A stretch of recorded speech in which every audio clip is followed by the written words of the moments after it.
তোমাদের সাথে যে রেসিপিটা এখন শেয়ার করছি সেটা কিন্তু এখন বাড়িতে খুব কম বানিয়ে খাওয়া হয়, বেশিরভাগই আমাদের বাইরেই খাওয়া হয়। তো দেখে নাও, এখানে 4টা ডিম লবণ আর চিলি ফ্লেক্স দিয়ে ভালোভাবে ভেজে তুলে নেব।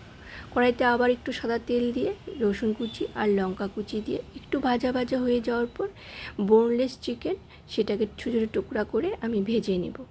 যখন ভাজা হয়ে যাবে তারপর দিয়ে দেবো পেঁয়াজ কুচি।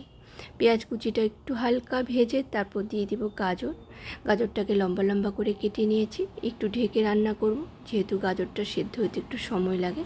তো গাজর সেদ্ধ হয়ে গেছে, এখানে দিয়ে দিব এখন গার্লিক চিলি সস আর টমেটো সস দিয়ে বেশ ভালোভাবে আবার মিক্সড করে নেব।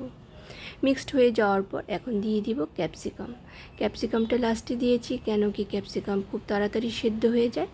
তারপর দিয়ে দিব বাঁধাকপিটা জাস্ট একটু সব কিছুর সাথে মিক্সড করে নিব, ভাজা ভাজা খুব একটা করব না। সব কিছু মিক্সড হয়ে যাওয়ার পর দিয়ে দিচ্ছি চাউমিনটা লবণ আর তেল দিয়ে বয়েল করে সেটাকে আবার ঠান্ডা জল দিয়ে ধুয়ে খুলে রেখে দিয়েছিলাম, যাতে চাউমিনটা ঠান্ডা হয়ে যায় আর ঝরঝরা হয়ে যায়। চাউমিন আর ডিম ফ্রাইগুলো দিয়ে বেশ ভালোভাবে সব কিছু একসাথে মিক্সড করে কিছুক্ষণ নাড়াচাড়া করার পরে রেডি হয়ে গেল স্ট্রিট ফুড স্টাইলের চাউমিন। আমার তো ভীষণ ভালো লাগে, স্ট্রিট ফুডের যে চাউমিনটা হয় আমার খুব প্রিয়।